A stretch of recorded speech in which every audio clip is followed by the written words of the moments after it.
Qax rayonunu təmsil edən Şəfəq Futbol Klubu növbəti oyununda uğurlu çıxışı ilə diqqət çəkib.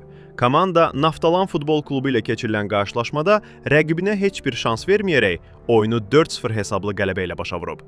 Görüş boyu meydanda üstün oyun nümayiş etdirən Şəfəq Futbol Klubu həm hücumda, həm də müdafiədə inamlı təsir bağışlayıb və nəticədə hesabda böyük fərqlə qalib gəlib.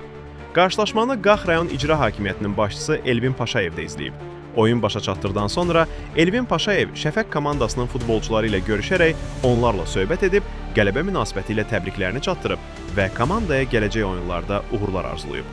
Bu qələbə Şəfəq Futbol Klubunun mövsümdəki iddialı çıxışının növbəti göstəricisi kimi qiymətləndirilir.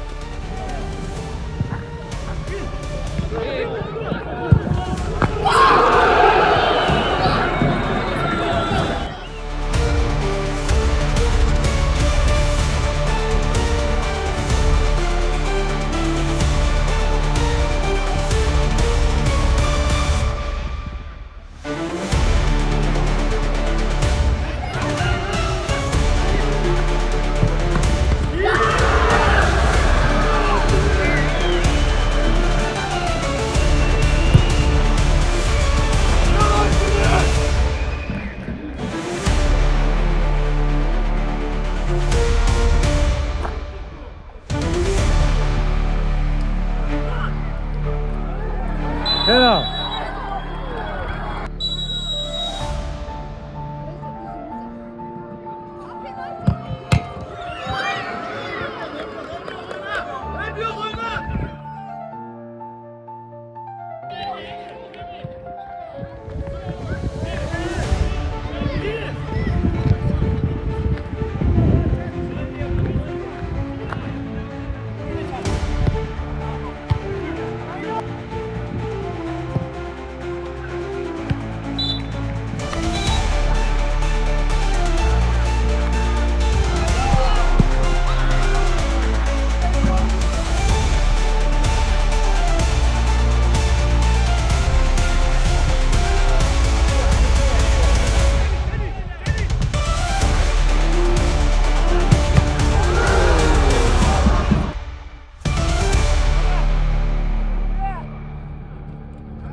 Metrik ərmə zərbəsi yerinə yetirəcək Naftalan komandası.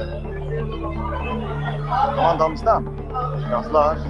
Amma qərar dəyişməyəcək. Naftalan komandası görüşün 80-ci dəqiqəsində penaltı zərbəsi yerinə yetirir. Şamxal Əliyev gerisindədir. Şamxal Əliyev və Ülvi Mehri Əliyevə qarşı. Ülvi Mehri Əliyev. Ülvi.